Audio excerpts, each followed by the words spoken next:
Welcome back to Kevin O'Connor Show, episode 50. Episode 50 already. Thank you, everybody, for the support of the show. We're growing quicker than I ever could have anticipated. Let's bring on Tom Haberstroh to talk about the latest going on around the NBA. Tom, how you doing today, man? I'm celebrating your 50th show with some New England coffee here, some Dunkin' right here. So KOC, I'm right there with you. Here in Charlotte, North Carolina, we got some Dunkin' Donuts to celebrate your 50th show. So congratulations. I'm glad to be here. Appreciate it, Tom. America runs on Dunkin'. I grew up with them on every block around my neighborhood growing up. They're everywhere in Northeast, in Massachusetts, and all of New England, really.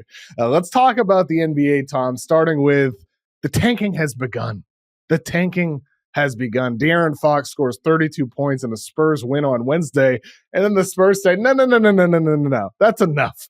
You're getting your pinky surgery. You're sitting down for the year. We got Paul George with the Sixers consulting with doctors on treatment options for groin and knee injuries.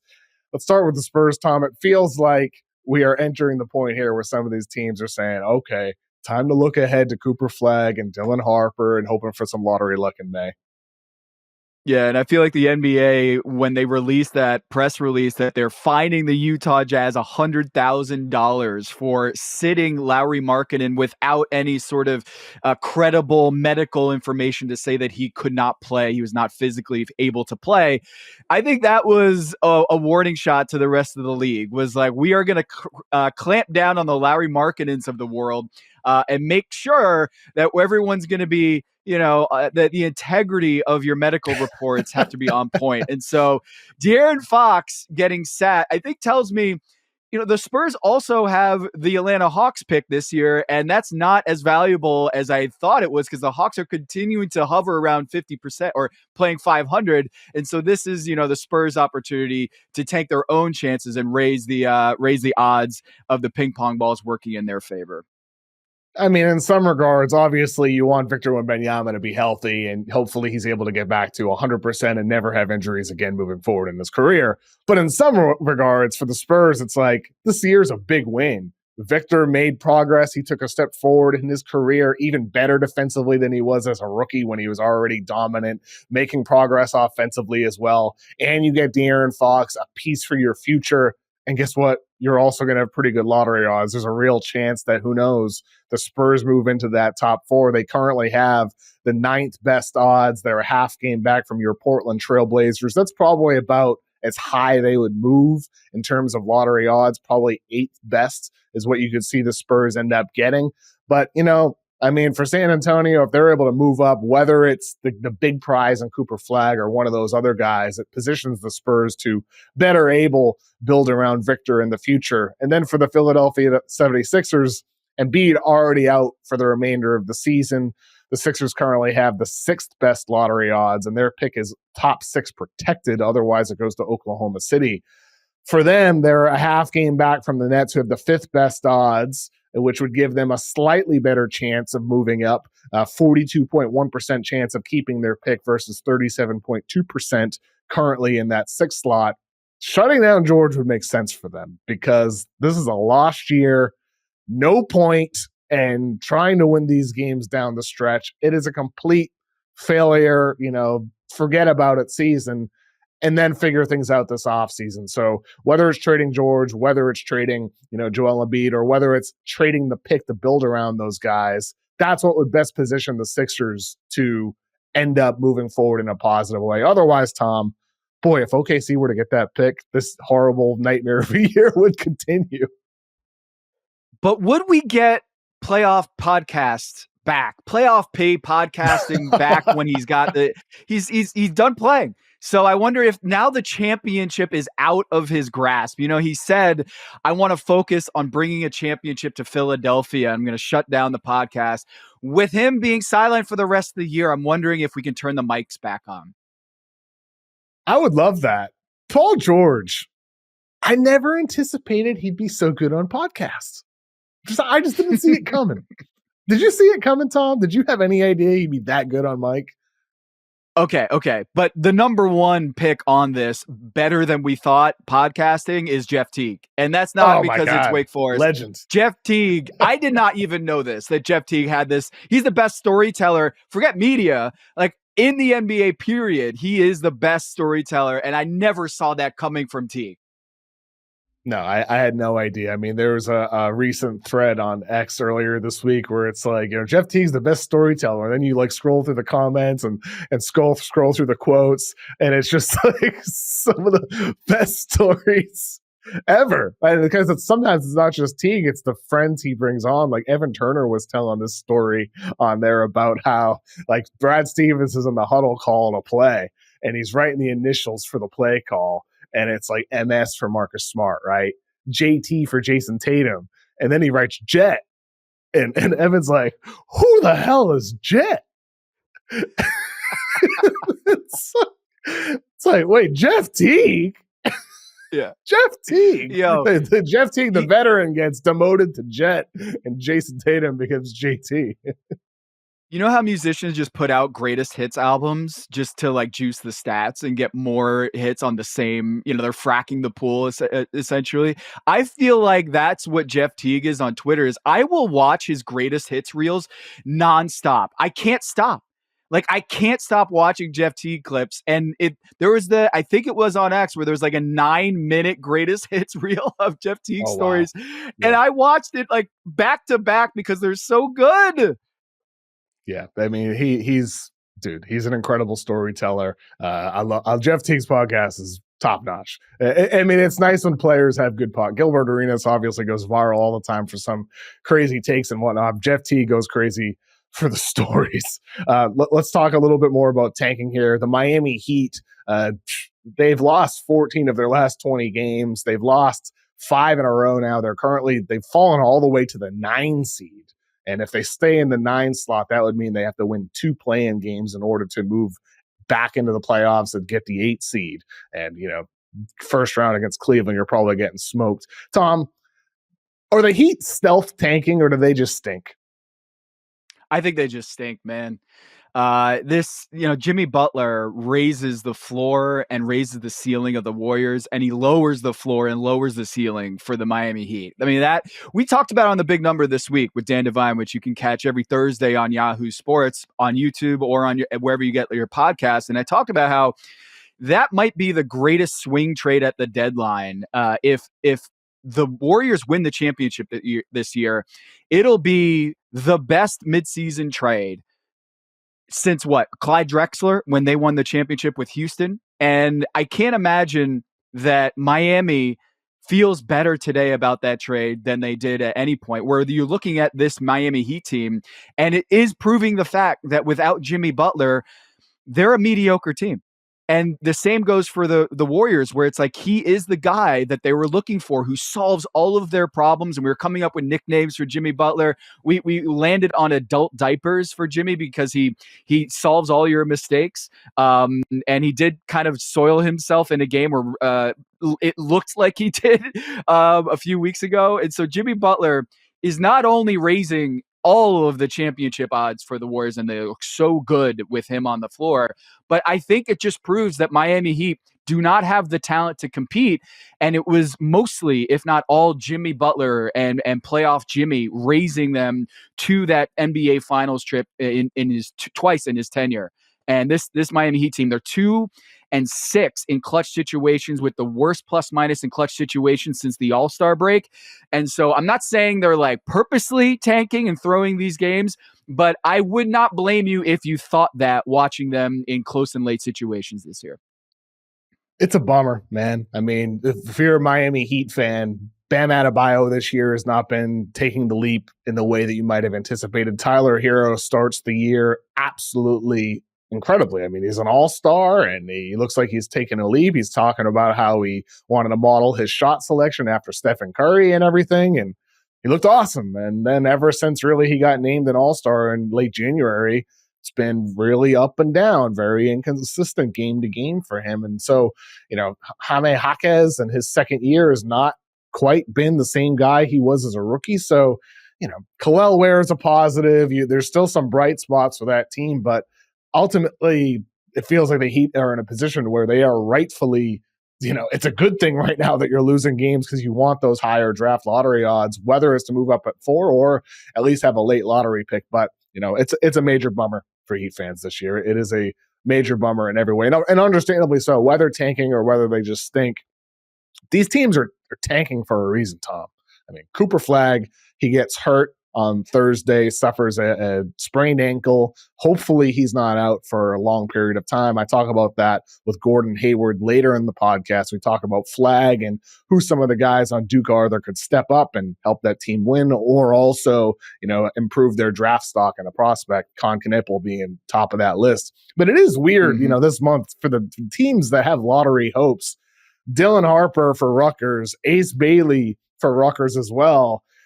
Maybe even Trey Johnson for Texas. It's very possible 3 of the top 5 picks aren't going to be playing in March Madness. If Cooper's missing time, he'll be inactive. It's very possible 4 of the top 5 picks might not be playing in March. Like that's a major bummer for college basketball for us. Also, us as NBA draft snobs. Yeah. Well, also, it's a race to the bottom. So as we see De'Aaron Fox getting shut down and Lauri Markkanen missing games, and we see potentially Bam Adebayo or someone else who's going to suffer some sort of Achilles tendonitis and have to sit out games, it's going to have a snowball effect.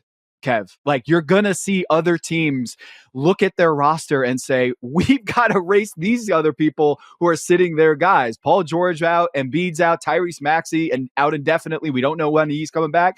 And so I think you're going to see more of this as we get down to the stretch, and it's going to impact the other side of the standings, which is the play-in tournament.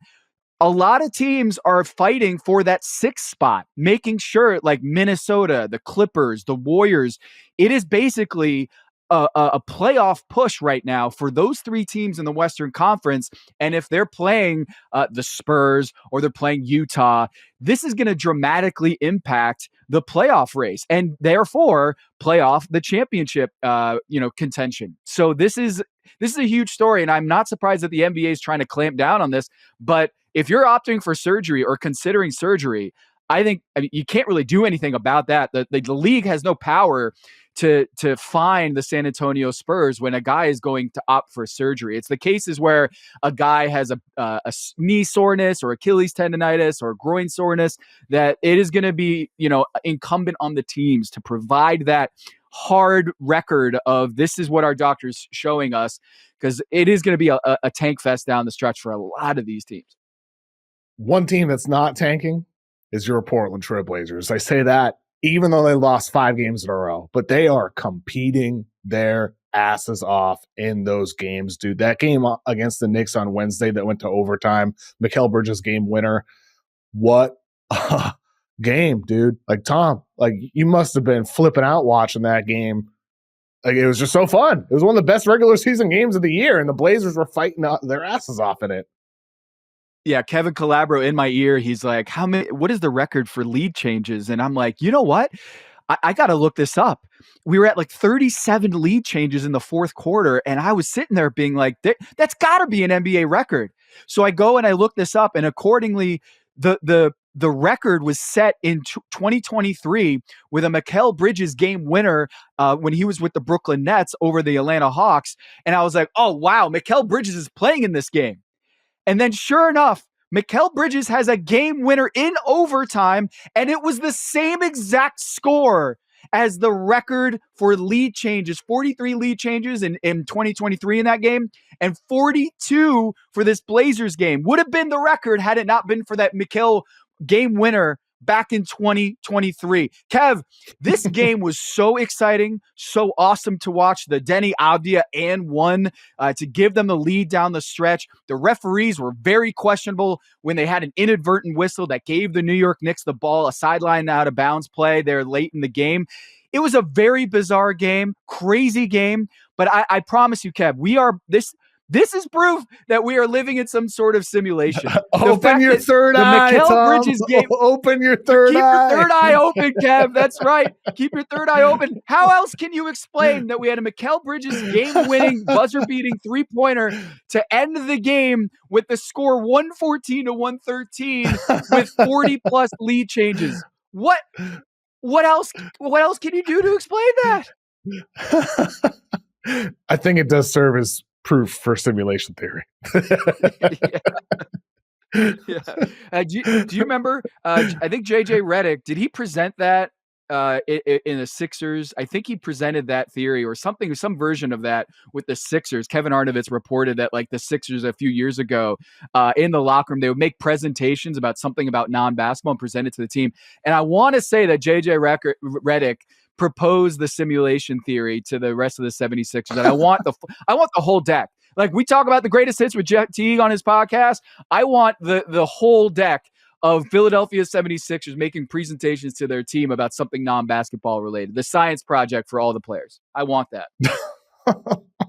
That does sound like something JJ would do. It wouldn't surprise me one bit. Very, very deep, thoughtful guy. I want to ask you about Scoot because ever since his big breakout came 2 months ago, January 14th, he had 39 points. He's been averaging 15.3 points on 41.9% from three, 5.2 assists to only 2.6 turnovers. And then he had 30 points on Wednesday in that game against the Knicks. What's different about Scoot right now, what he's been doing these last 2 months versus early in the season, then also versus last year when he looked kind of busty? He just did. But at this point, he looks like a real point guard. He does. And it's the number one, it's the decision making. A lot better decisions. He's not trying to make the flashy play every single time down the floor. And I think being a 19-year-old in the NBA with that kind of hype, I think he wanted to prove, you know, just like when you're a kid and you're playing with your older brother and their friends, that you can play and you do the risky play, the flashy play to wow them rather than the smart play. And this year he's doing a lot more of the smart play and you're seeing a lot of the efficiency numbers improve. But in particular, the second thing is not just the decision making, it's the 3-point shooting. In the first season with the Blazers last year, it was rough in the beginning, and the teams decided to just go Rajon Rondo on him and decide to play back on him and give him the Tony Allen, Rajon Rondo treatment and let him shoot. In the 2023 calendar year, he was shooting 28% from three. In the 2024 calendar year, shooting 33% from three. And in the 2025 calendar year, he's shooting 40% from downtown. And that right there is probably going to improve his overall game the most, is when the defender has to go over the screen and then he can attack the rim. And he was getting at the rim at will against the New York Knicks. And Deuce McBride could not stay in front of him. And Scoot Henderson is strong enough, and he's got the right athleticism around the rim to take advantage. So that 3-point shot is improving. His decision-making is improving. And his craftiness around the rim is something that a lot of people around the league have been surprised at, is that the improvement from last year to this year, he's got a layup package that is really impressive. And I think you're going to see him continue to improve once teams decide we can't guard him like Rondo or Tony Allen anymore. We have to go over the screen, and that's just going to open up so much more for Scoot. I mean, ultimately, like, I think Scoot clearly self-assessed the flaws from last year and went hard at work, because with Scoot, he was such at the high school level and even G League when he was playing for the Ignite. He's usually the best athlete on the floor. And then he gets on an NBA floor and it's like, oh, wait a minute, I'm not able to just get to the rim and explode the way I have in the past. He added more of a layup package to improve his craft at the rim. The shooting range has expanded, as you said, Tom, and that's been key to everything for him. So for Scoot, he's the strange thing with him is he's always been like a good touch guy. He's always had good touch on those little floater range shots. He's always been an 80-ish% guy from the free throw line. It's just the 3-point shot had never really manifested. But currently, he's feeling like one of those many examples of guys that if you bet on touch near the rim, if you bet on touch from the free throw line, eventually for a lot of those guys, it ends up translating from 3-point range. And I really think that's what we're seeing right now from Scoot. And it also shows like the importance of patience with some of these young guards. Like you can't overvalue what they do their rookie years. Oftentimes at that position, as deep as the position is in the NBA, as big as the position is in the NBA, and just how athletic those players are, it's tough for point guards to come in right away and make a big impact. Yeah, and he was a teenager Like, we have to harp on the fact that it's tough. They don't have the number, their age on the back of their jersey. It's hard to remind ourselves that that dude is oftentimes a decade younger than the guy he's going against. And I'm reminded of De'Aaron Fox. If you look at his first couple years in the league, it was a lot of the same story, is that it took a while for him to figure out the pace of the league, get his jump shot in order. And I see a lot of the same similarities with Scoot Henderson, as we saw with De'Aaron Fox, another athletic, up-tempo point guard that needed some time to figure it out, and then he's an all-star. Last thing I want to talk about from that Blazers-Knicks game is Mikal Bridges before the game, before he hit that game winner. He talked openly, which surprised me, to the media, that he basically said to Tom Thibodeau, hey, we don't need to play as much as that we are. He said sometimes it's not fun on the body. He talked to Tibbs a little bit about knowing that we've got a good enough team where our bench guys can come in and we don't need to play all 48. And then he said, we've got a lot of good guys on this team that can take minutes away, which helps the defense, helps the offense, helps tired bodies being out there and giving up all these points. It just helps keeping fresh bodies out there. And then they go to overtime and he hits the game winner. But to Bridges' point, I think he's right here. You have Hart and Bridges at 1 and 2 in the NBA in minutes per game. OG Anunoby at number 6. Brunson and Cat are also both in the top 25. So all 5 of their starters are in the top 25 for minutes. It's the only team you can say that about in the NBA. 3 of their starters are in the top 6, 2 in the top 2. I'd argue, and I posted this on X, that their bench has some quality options. Deuce McBride currently having to start with Jalen Brunson out. But you got, like, earlier this year, you had Jericho Sims, who is not playing a lot. He's playing well right now with more minutes for the Bucks. You still have Precious Achiuwa, who's playing very well off the bench, but I don't think playing enough. Mitchell Robinson has been excellent ever since he came back on February 28th, as has the Knicks defense. Maybe uptick his minutes a little bit as the season goes on. Play him more in some 2 big lineups with Cat. It's not like the Knicks don't have options. Landry Shamet is not a 16-game player, but he's an 82-game player who can help you with some regular season minutes and spacing. I'd like to see Tibbs do that to close the year and keep his bodies fresh for the playoffs and avoid a repeat of last year. By the way, Mikal Bridges is the only guy on that roster, I'm pretty sure, who's been to the NBA Finals or close to it. When you look at a guy that you want to listen to when he talks about what it takes to win and go far in the postseason, I would listen to Mikal Bridges. Some people might say, hey, your star player shouldn't be complaining about too many minutes. And I would say, well, I mean, we've seen Tom Thibodeau teams do very well in the regular season and then peter out in the postseason. And Mikal Bridges going to the NBA Finals with the Phoenix Suns, I think we should listen to him. And by the way, did you hear what Tom Thibodeau said after the game when asked about that? He said, we never had a conversation. Mikal Bridges said he asked Tom Thibodeau, the report was that he asked Tom Thibodeau to come back on the minutes a little bit and play the bench a little bit more. And Tom Thibodeau denied that they even had a conversation. Which, do you think Mikal Bridges was like, hey, Tibbs, hey, man, kind of feel like we should play our bench a little bit more? And then Tibbs was just like, hey, do you guys hear something do you guys hear anything? Do you think he straight up ignored Mikal Bridges? Because that's the only way I can see that, like, the report is accurate, that Mikal Bridges asked him, and then Tibbs was like, we did not have a conversation. It's like, oh, sorry, I had no service. The text didn't come in. I don't see it on my screen. I'm sorry.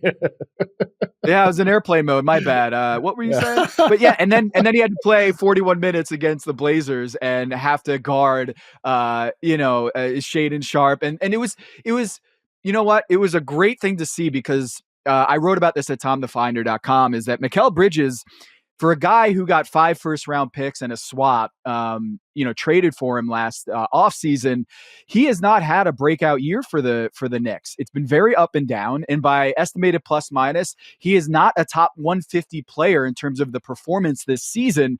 And so with Jalen Brunson being out, he stepped up in a big way, hitting that last second shot, getting into the mid-range, and being a shot creator that we got to see in Brooklyn the last couple years. And so for me, Mikal busting out of, I wouldn't say a season-long slump, but showing that he can be a number 2 or a number 3 attacker offensively and not just standing in the corner.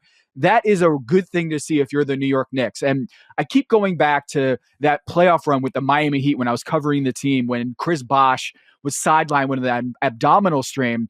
Eric Spoelstra said, like, sometimes adversity is an opportunity. It's an opportunity to kind of see some things that we didn't get an opportunity to see because, Chris Bosh is great. We're not going to bench Chris Bosh and see what Shane Battier can do at the 4. But when Chris Bosh was out, that's what kind of unlocked the floor spacing 5, Bosh at the 5 with Shane Battier at the 4 against the Indiana Pacers. And that kind of unlocks their championship ceiling.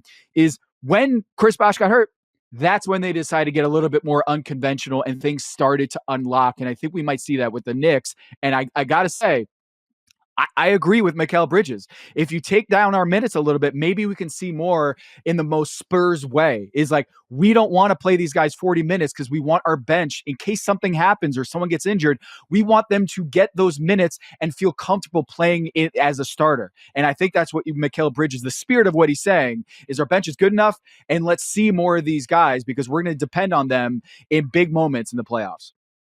That's spot on, Tom. And the Heat parallel, I 100% agree with as well, because with Jalen Brunson, it works with him. The Knicks have a dominant offense. He is unbelievable. Jalen Brunson is an unbelievable player. But sometimes you got to see what else you got. And Mikal Bridges getting this higher usage without him, more minutes for Deuce McBride, all of that could end up being very valuable for the Knicks come playoff time. A quick reminder to listeners and viewers, my NBA draft guide is launching with Yahoo Sports in less than 2 weeks. We're launching it before the Sweet 16. I am very, very excited about that. We'll be ramping up the draft coverage on this podcast as well, including today with my conversation on Gordon Hayward. You can find that in a separate video on YouTube if you're watching us there. And it'll also be later on this podcast where we talk about Cooper Flagg's injury, some of the guys who could step up, like Tom said with the Heat, who could step up for Duke without Cooper Flagg. We talk about that later with Gordon Hayward, and we'll be right back. All right, Tom. Patrick DuMont said something silly again. He said something very silly. It feels like the Mavericks fans, like anytime you might forget about it, you wake up some morning and like something else is on your mind for the first time in a month.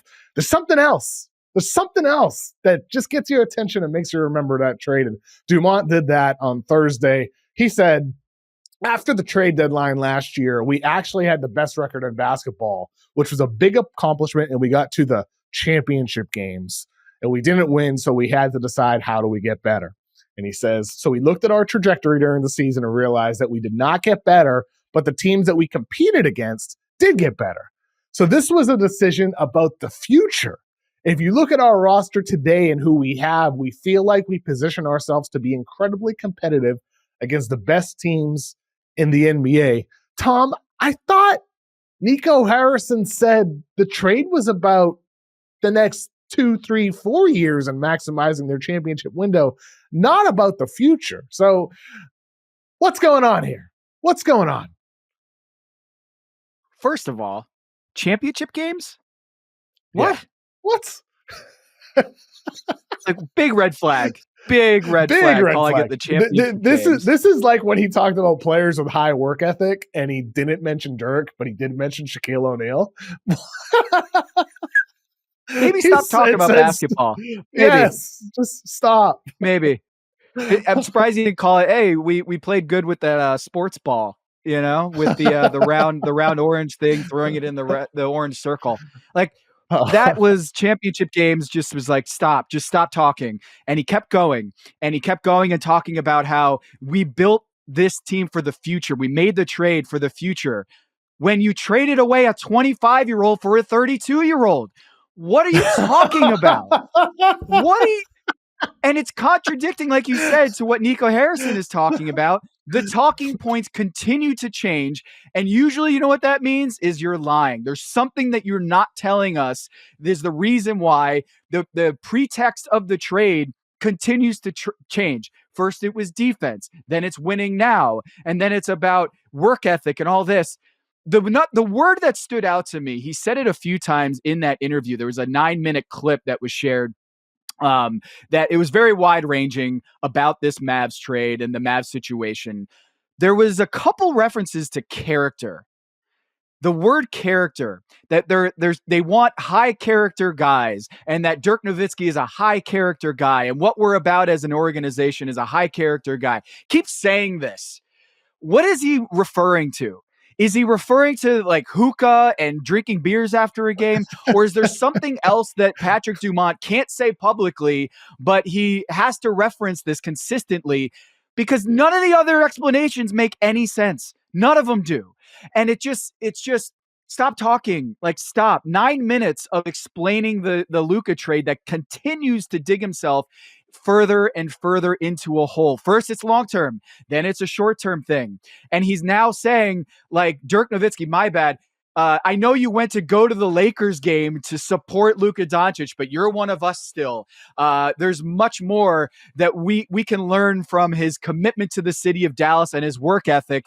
I feel like he's doing a makeup call here for what you referenced earlier.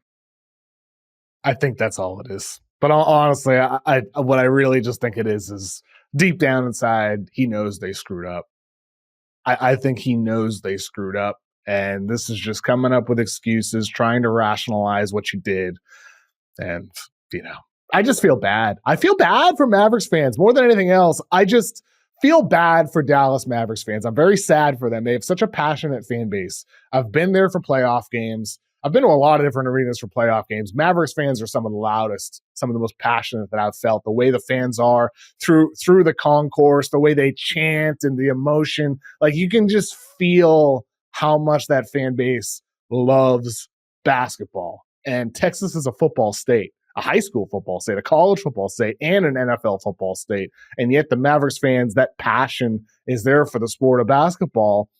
And then this happens where it just reverses all of that. And some of the Mavericks fans in my life are like, I don't really want to root for the team anymore. I don't feel like I care as much anymore. And that's just like you talk all the time about, like, which fan bases like does it suck to be? Like, the Bulls stuck in the middle, the Sixers, just completely drained, all these injuries and feeling like there's no hope and feeling like the era is over and you're starting the process again. But the Mavericks are very different in that, like, it's like you just pulled out everything you cared about, everything. Yeah, from the last 20 years with Dirk and then Luka, it's just gone. Yeah, and the NBA, you can root for the individual a lot easier than it is in other sports. And so I think a lot of Mavs fans are probably looking at the Lakers right now, and as heretical as it sounds, it seems like heresy to say that, like, Mavs fans are now Lakers fans because they're backing their guy Luka. But that is much easier to do in the NBA when there's national TV games, when one player can really draw you in ways that, like, I don't think I'm rooting for the Dodgers because Mookie Betts went to the Dodgers. Like, I'm not doing that. I'm going to stick by my Red Sox in that same scenario where it's like, I can't believe we lost Mookie Betts. I'm not going to go root for the Dodgers in the same way. I think basketball is different. And the thing is, like, there was a quote that Patrick DuMont had in that 9-minute sermon there that I think should have gotten a poll quote, should have gone viral, is that he denied the whole conspiracy theory about the Vegas move. He said, the idea of moving to Vegas makes no sense to me. Completely opposite. No, the team is never moving to Las Vegas. We bought the Dallas Mavericks. It's going to stay the Dallas Mavericks. What's interesting about that quote is I kind of feel like Mavs fans are like, damn. Like, I'm kind of bummed now. Like, the Mavs fans, they've been so beaten down and it's been so downtrodden as a Mavs fan. I kind of think they were hoping that maybe the Mavs would move with Patrick DuMont and the Adelson family, that they would go to Vegas so that they could now get a new franchise in Dallas in the same way that Seattle is now getting a new franchise after they got gutted and moved to Oklahoma City. And I kind of feel like him saying we're not moving to Vegas it's gotten so bad that I think some Mavs fans are secretly hoping that they would go to Vegas so they could get a new ownership in place. Yeah, just forget about basketball for 15, 20 years. And then when the new franchise comes, there you go, new owners. Well, I do think there are certain Mavericks fans that would want that. I don't think the team's going to move for what it's worth. But I buy that they're not going to move. I think you're just going to have a new franchise in Vegas, a new franchise in Seattle, and that's going to be that. It's just basketball will never be the same in Dallas, at least for another generation. It won't be the same. And that's what's a bummer, man, because it's going to take a generation for them to turn this around when you have old AD who very well could get traded this offseason. And you definitely won't get back the return that you should have gotten for Luka and Kyrie out until next season. Like, it's going to be a disaster for Dallas. It really is. I feel bad for them. Let's talk about the Warriors. A happy story. They're 12-1 with Jimmy Butler in the lineup. Jonathan Kuminga made his return on Thursday, had a big game. Kuminga looked great. Everything feels like it's slotting in place together for the Warriors right now with Jimmy Butler. It's amazing how one player can be added and everything just starts to feel like it makes sense. The one thing I will say, though, Tom, they haven't faced anybody. They haven't really faced anybody yet. Their best wins so far are probably against the Knicks without Cat, Kings on the road after the All-Star break, the last game before the All-Star break against the Rockets. They haven't had a tough schedule, but the real tests are coming. They faced the Knicks on Saturday. Again, though, no Brunson. On Monday, they faced the Nuggets. And then on Tuesday, they faced the Bucks. To me, this stretch is really where we're going to get the best barometer test for what this Warriors team is. Because so far, it's been an easy schedule. With that said, I don't want to diminish it, though, because Jimmy Butler looks great. Stephen Curry is playing unbelievable basketball, though even though he got 4,000 3-pointers on Thursday, I think that back issue was bothering him on Thursday, but their depth looks great. Quentin Post in the starting lineup. Jonathan Kuminga looks great off the bench. Their depth is better than a lot of people, I think, give it credit for. So that's where I'm very optimistic about the Warriors, but I still want to see them do this against the best teams in the NBA, and their schedule just hasn't had those games up there yet for them. Top tier title contender. I'm saying it top every tier? Monday. Top tier? I'm putting them as a five-star title contender with Boston, OKC, and Cleveland. I've got 4 teams now on that top tier. You're not waiting for those Denver and Milwaukee games next week. You're not waiting for them. You're putting them top tier. Nope. I'm putting them top tier. It's not just that they're winning these games. What if they lose? The point what if they lose both of those? What if they lose both of them? Sure, but what if they win? I should have kept them at 4. What if they win? Then it clearly is. I mean, if they lose, yeah, I can reevaluate. But if they win, then I look smart by putting them on the top tier. The thing is with them, that's with everything. You don't want to get too entrenched in your opinions that you won't react to new information. If they lose both of those games, okay.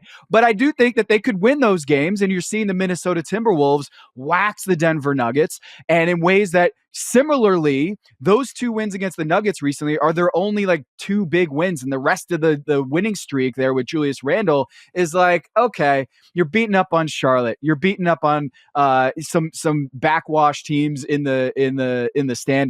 Okay, but they can only play their schedule. And the same thing with the Warriors is it's not just that they're facing a soft schedule. It's that they're winning so convincingly. They don't seem to have a hole on the roster. And when you put them on the top tier, I'm saying I don't see many holes on this roster. I can see holes on the Denver Nuggets. I can see holes on the Minnesota Timberwolves, the Lakers.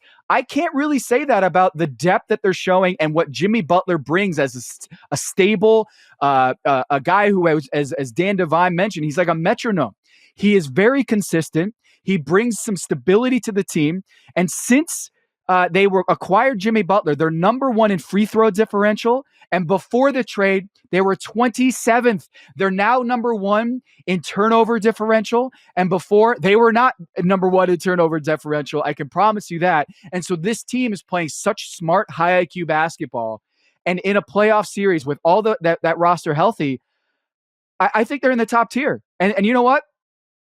I gave it to the listeners. I've got the Tom's title tiers coming out on Monday, but you already got a sneak peek. I'm making a change for the first time in months. The top tier 5-star title contenders is now 4 teams, not just 3. We'll see. I need to see him next week.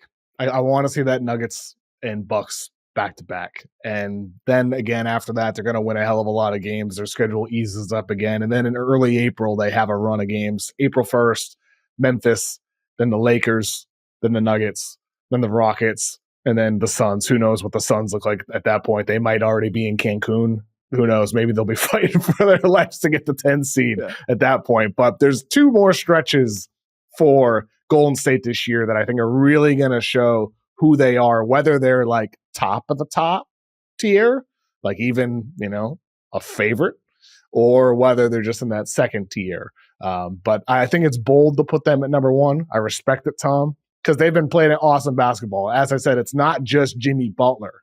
It's not just Butler. It's the way all those pieces are fitting right now and how deep they look and how many different guys that are playing well. I mean, Pods is out right now, for that matter, has missed some games. And even without him, they're still playing well because Moses Moody is playing really well in the starting lineup, because Quentin Post is able to start games and play 20, 25 minutes and provide spacing and size as a 7-foot center, because you bring Jonathan Kuminga back in his first game and he scores 18 points in 20 minutes. Like, Kuminga had some really good stretches prior to his injury a couple months ago. So for Golden State, and don't forget, GP2 had a career high the other night against the Blazers. Yes. So like, he's playing well too in ways that we were missing last year. We want to see guys like GP2 play as a 5 when they're like 6'2". It's really fun to see guys like that contributing to winning teams. And I think, when you mention top tier, I'll just say, I'm not saying they're the number one team in the NBA, that if I was power ranking the league, I'm not putting the Warriors at number one. I'm just saying in the terms of the top tier of title contenders, I have them on the same tier as Cleveland, Boston, OKC. And they would be the fourth team on that list. I would still pick OKC in a series, but man, this team was playing. Yeah, Jimmy Butler is adult diapers. It has been decided. If you want to understand what that reference is, go listen to the Big Number. Dan Devine just came up with nicknames for Jimmy Buckets, and we landed on that one. I would say for the Warriors, Kev, what is it that you want to see against Denver and Milwaukee, that not just winning that game, but is there something that you want to see that you're not totally sure whether they can play up to that ability against those two teams? I just want to see it. I want to see it against some of these top tier teams. A team in Denver that I believe, despite some of their recent hiccups, has a chance in a postseason setting. I want to see how they defend that team. I mean, we'll talk about Minnesota in a second, but they came with a very clear game plan against the Nuggets to expose them on both ends of the floor. I want to see what they do against Giannis. And granted, the Milwaukee is an Eastern Conference team. You wouldn't be facing them into the finals, and I don't think the Bucks will make the finals. But just seeing them do it and replicate the success, how do these role players perform in some of these games? All of this combined was just going to increase my confidence in Golden State. Granted, it's not going to change a lot in terms of what we've seen so far against some of these lesser opponents, because they've looked unbelievable. All the pieces are fitting together. A lot of evidence is already there. It's just seeing against a higher level of competition would just increase my confidence in order to move them up into that type of tier that you're going to be doing on your Tom's Title tiers on Tom the Finder over on Substack on your Monday post. Let's talk about that Minnesota team, because they have won 11 games in a row that Julius Randle has played. They're 6-0 with him in the lineup since he returned. They beat the Nuggets again, 5 straight wins against the Nuggets earlier this week. And once again, man, like, it is crazy how much Minnesota seems to have figured out Denver and what they did defensively in that game against the Nuggets offense, leaving certain guys open, Westbrook on some possessions, Pickett on others, Najee on others, creating a wall around the rim. I know Jokic scored over 30 points, but I thought from a game plan perspective in terms of filtering where they want Jokic to pass the ball, it was magnificent. Again, with all their length and versatility, they come out and execute their game plan at such a high level defensively. They did. Rudy Gobert quietly is a top 3 defender on Jokic. When you look at the numbers, it's Zubats and Gobert are 2 of the primary defenders that can actually not just manage Jokic, but also the team defensive rating is less than 100. When you look at Rudy Gobert guarding Jokic this season, the Nuggets are averaging less than a point per possession in a lot of possessions. And he was the primary defender on Jokic in that last game. this is a formula that can work when the Nuggets do not have Aaron Gordon, when they have to rely on those depth pieces, the bench guys, 9, 10, 11 on their depth chart.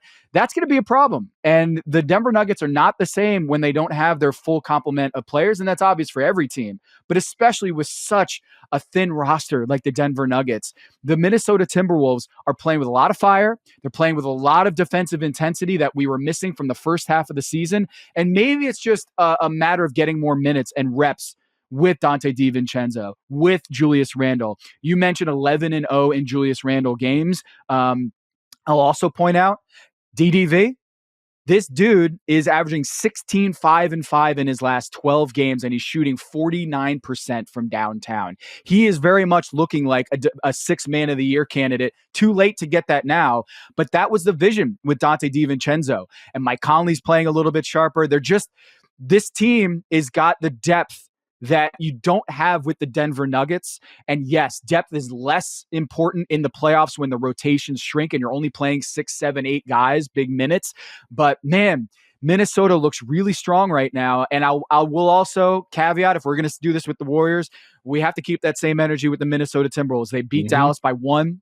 They played Denver, of course. They won that one. Atlanta with no Trae Young, no Dyson Daniels. Phoenix, Utah, Phoenix, Philly, Charlotte, Miami, San Antonio, and then Denver. So the schedule has been soft, but they have taken advantage of that soft schedule, and they have won every single one of those games. So hats off to them. And it continues to be soft. I mean, like their remainder schedule is pretty weak for the rest of the season. Like if you're betting on a team that's going to move up in the standings, obviously Golden State is rolling. They're currently the 6th seed. They very well might be the team that ends up moving up, but Minnesota only a half game back at the moment. They could as well. They're currently the 7th seed. Warriors are 3 back from the Lakers and the Rockets, 4 back from the Grizzlies and the Nuggets. Just add a half game from Minnesota currently in that 7th spot. These standings could shuffle quite a bit, especially for as long as LeBron is out for the Lakers. He is currently day-to-day along with some other Lakers starters. We'll see, man. But Minnesota and Golden State have very, very easy schedules for the remainder of the season, with Minnesota having an even easier schedule, I would argue. So for the Wolves, I think you're right. You got to keep the same energy with them there. With that said, I do think this, with the games on the schedule, like I said with Golden State, their pieces have looked great. Everything seems to fit. With Minnesota, it's the same thing right now. Everything seems to fit. And friend of the show, Dane Moore, made a post recently where he's like, I see how Julius Randle made all-NBA teams, because the way Randle's playing right now, he's leading the Wolves in assists this month. They're putting the ball in his hands. He's facilitating. He's making good decisions. He's playing harder on defense. It's like, this is the best version of Julius Randle again. We're seeing that version of Randle. It's so funny. I can't think of another guy in the NBA where I go from just hating to watch him more than anybody to loving to watch him, but in the back of my mind thinking, when is he going to turn back into the Randle that I hate? It's just so crazy, the disparity in these versions of Julius Randle. He is probably up there, top 5 most polarizing player in the league. And when you look at the last 5 games, he has more assists in the last 5 games than he's had in any 5-game stretch since 2021. So that's been 5 years since he was on this kind of run, this heater in terms of distributing and playmaking. And that's what you want to see from Julius Randle, right? It's not dribbling the air out of the ball time and time again. It's setting up your teammates, making smart plays.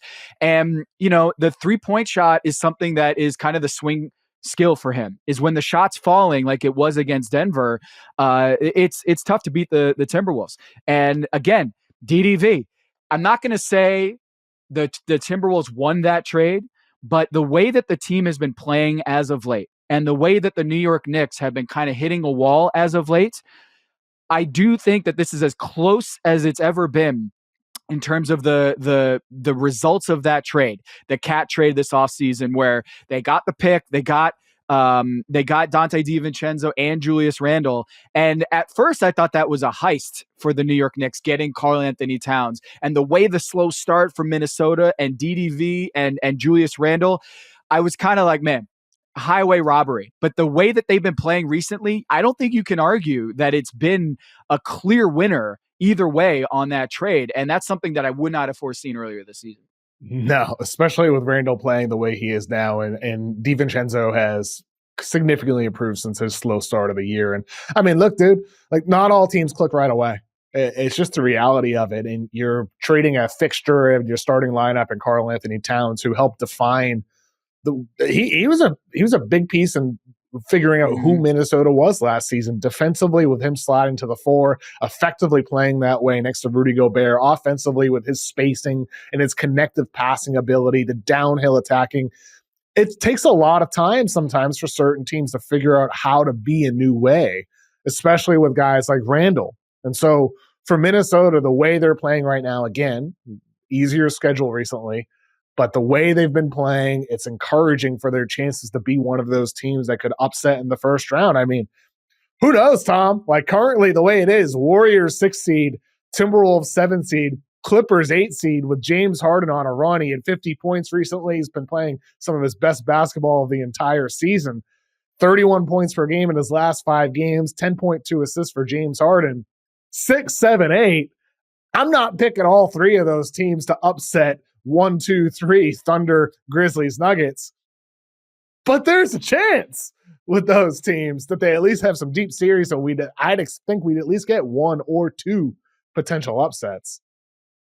Man, this playoffs is going to be so awesome. Like, oh yeah, God. If we get Kawhi and James the West Harden, is going to be awesome. The West, yeah.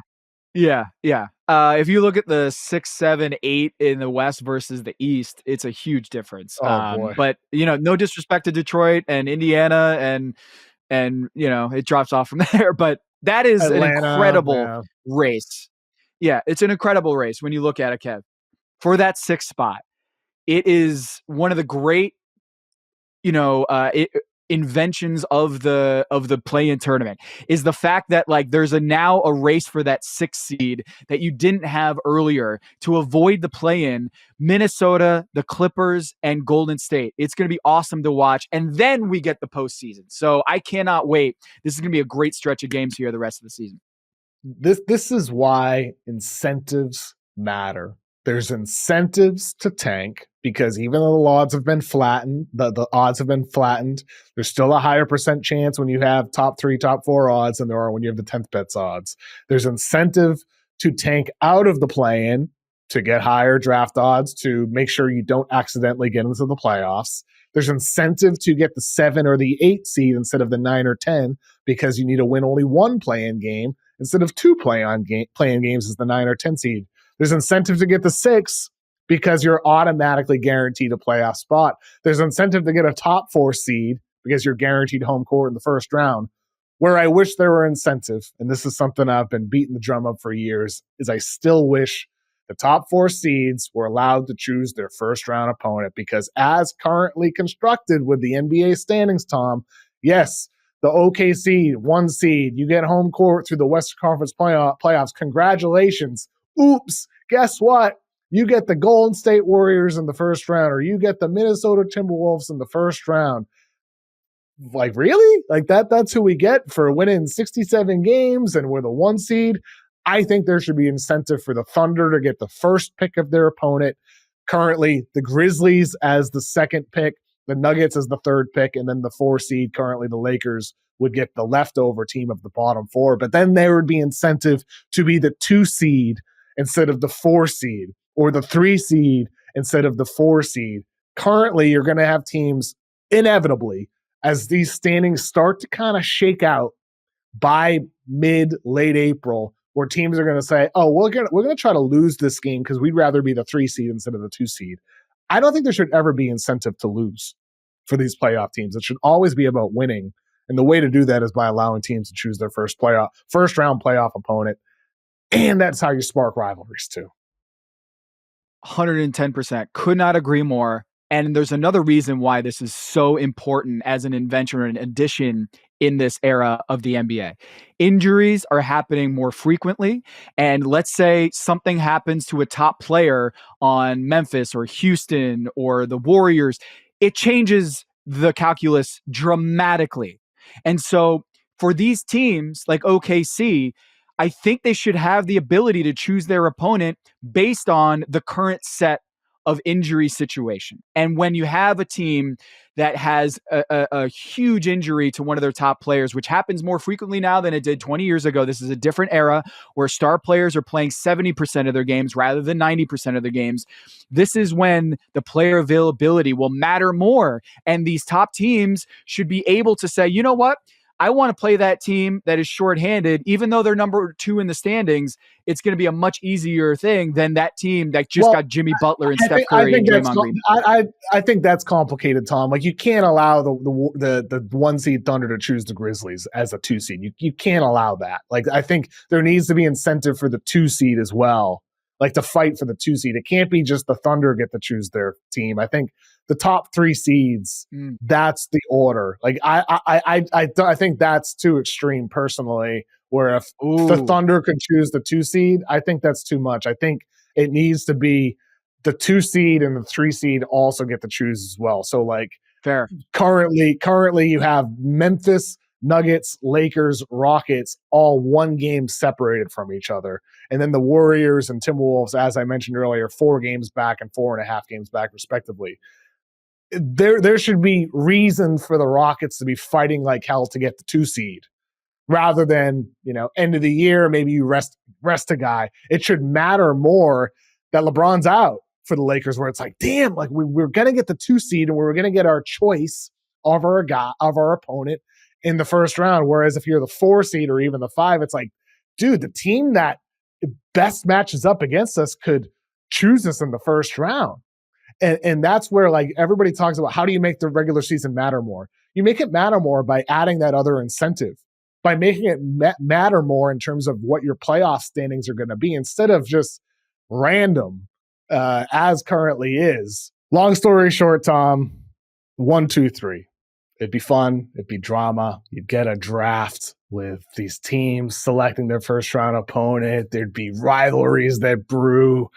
It'd be awesome. It'd be great drama. I would hope it happens someday, though. There's no indication that it is. We're just dreaming here about how to make the season better and make this final stretch even better than it will be, because it's going to be great as is.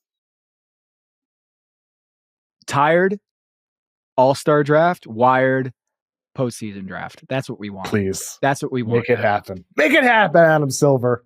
Please make it happen, Adam Silver. Tom, appreciate you joining me today, man. Hey, thanks for having me. Always pumped and jacked to be on the show, man. Congrats on 50.